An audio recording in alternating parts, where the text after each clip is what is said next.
6:21. What? Kashayanam 6:21. means tiny traces of material dirt. Dudarsha. Difficult. It's going to be difficult to see me. He heard Krishna. I mean, it's pretty good. But Kuyoginam, he was still. Kuyogi means little incomplete in his service because he was attached to being in the forest. But then what happened to him afterwards? You can look up at your book, there's no harm.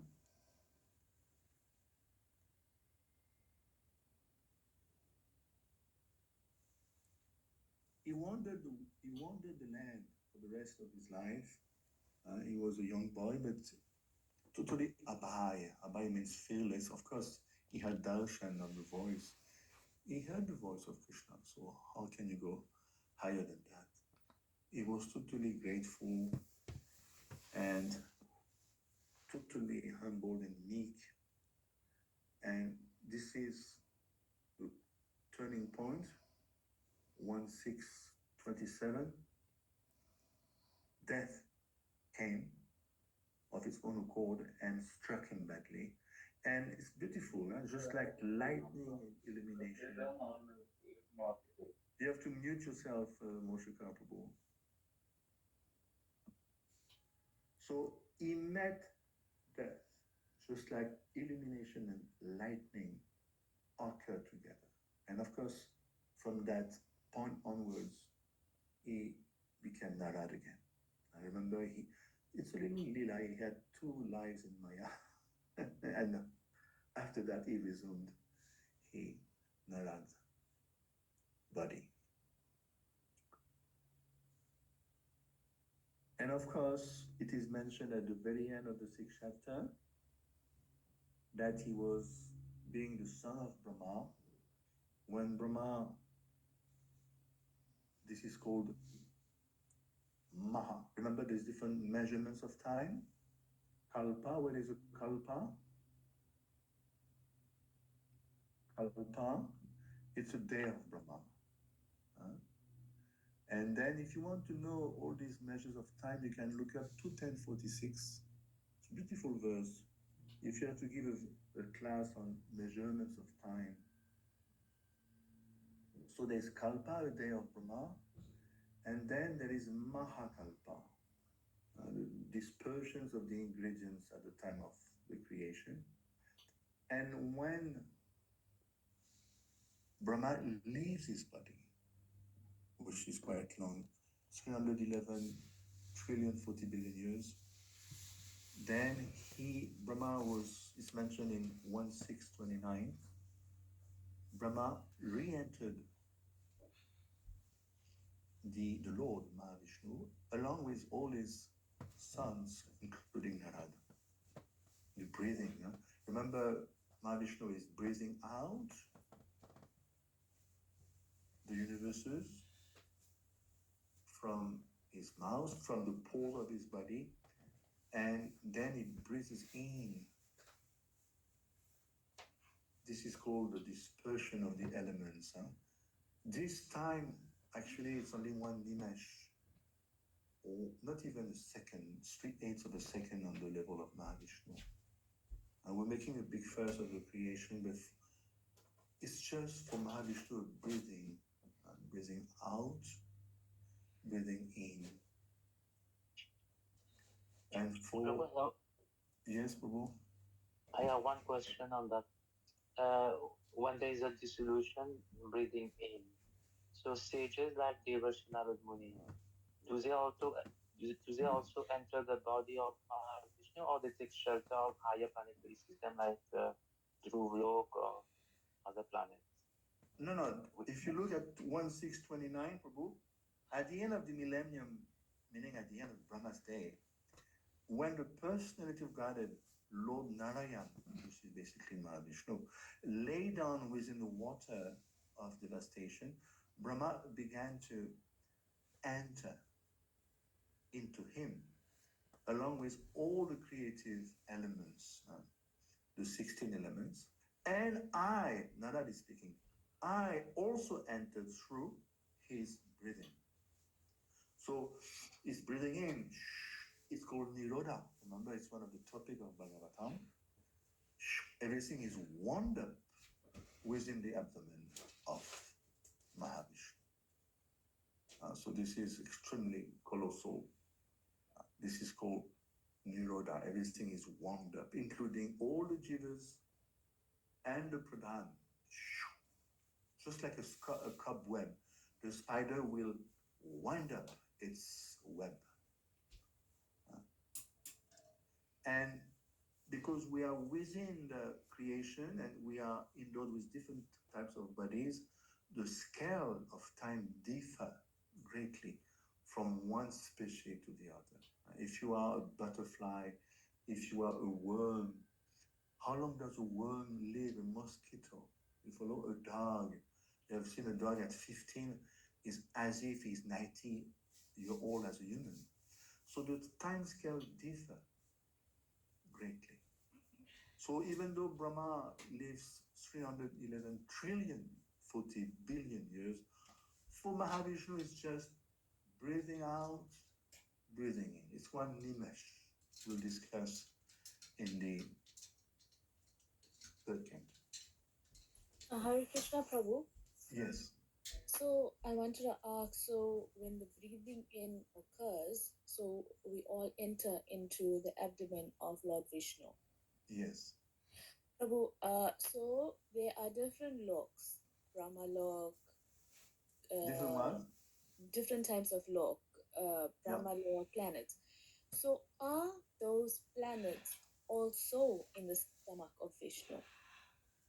Yes, of course.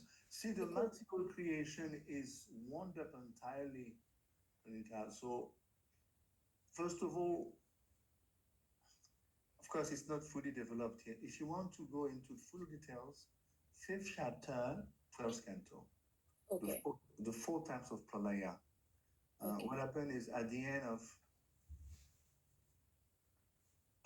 of the creation, there is a dual job.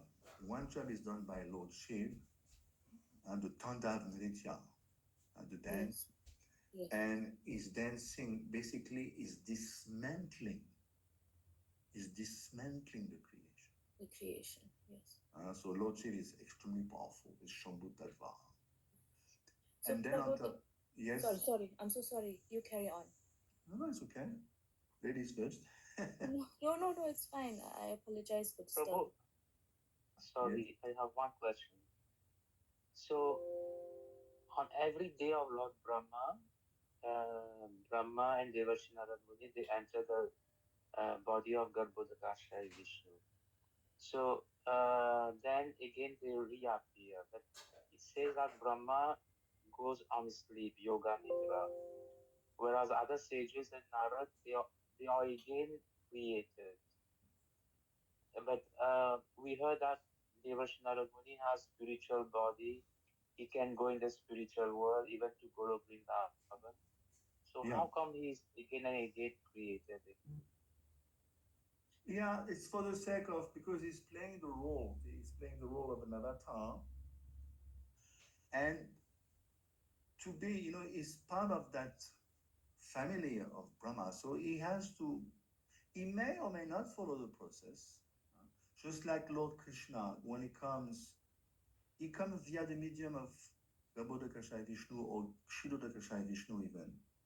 He doesn't have to, but he follows the rule, It says all the avatar comes through the medium of Kshirodakashayi Vishnu, even Krishna and Balaram. That is why in 1.3.28, Sutta Goswami explained, Ete Tramshakara Pumsha, Krishnastu Bhagavan Swayam. So even though Lord Krishna is cited as an avatar, is Krishnastu Bhagavan Swayam. Because at first sight, and many Hindus, they put their foot in their mouths because they conclude, he's coming from Kshirodakashayi Vishnu, he must be an avatar of Vishnu. Little do they know that actually is Krishnastu Bhagavan Swayam. So same with Narad, he follows the process. He's being diligent to his father, and father is his father, so he follows, just like 1629. Brahma enters into Mahavishnu along with Narada. And we know that when he needs to go elsewhere, he's a transcendental astronaut. So he can easily go to, like you said, in the spiritual world. He can go even to Golok in the Rasadan, sorry, as Naradi. He goes to Naradi Kund. So anyway, let's not be carried away. This is the end of the 6th chapter. We talk about the Vina. So this Vina actually corresponds, those notes correspond to the 7 dhatu of the body. This Giva is Mahati. That's the name of the Vina. This Vina is given by Lord Krishna, can you imagine? This Vina is totally transcendental. It's not a Vina from India that you can buy in a store. It's Mahati. And of course, this Vina emanates from the sound of this Vina. You can hear Krishna Katha. And the original musical sounds come from that instrument. So basically, this is Narad now, back to Narad. And again, at the very, very end of the 6th chapter, what does it do? 1636 is reminding Vyasadeva, because Vyasadeva himself is an avatar of Vishnu, is Amsh, he's not a Jiva, very careful. In this particular Vidya Yoga, Vyasadeva is Vishnu himself, is Amsh, plenary portion. So he's telling him, I told you everything, I explained my birth as the Siputra, and please extend on it, and please glorify. That was the whole gist of his appearance, remember, chapter 5 and 6, to induce Vyasadeva to further describe Krishna Katha. So this is the context of the story. Is it clear now, everyone? Yes, sir. Okay, so let's start this very, very important chapter. It's one of the most important chapters in the Bhagavad